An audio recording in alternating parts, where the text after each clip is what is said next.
to napravo lahko lažje in hitreje utečemo zavorne ploščice in s tem prihranimo veliko časa in s tem zavorne ploščice bolje zavirajo.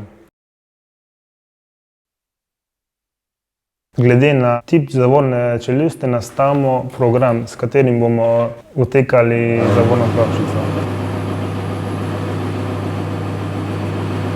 Ko izberemo program, s katerim bomo utekali ploščice, ta določi čas zaviranja in čas ohlajanja ploščic. Ko program določi, kdaj zaviramo, kaže pull, ko se zavora ohlaja, kaže release.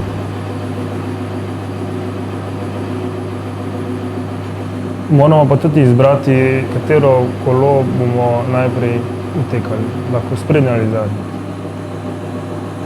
Predtem smo utekali zavorne ploščice tako, da smo s kolesom morali zavirati na cesti. Sedaj je pa to veliko lažje, ker to delamo s to napravo in so zavorne ploščice bolje tečene in hitreje.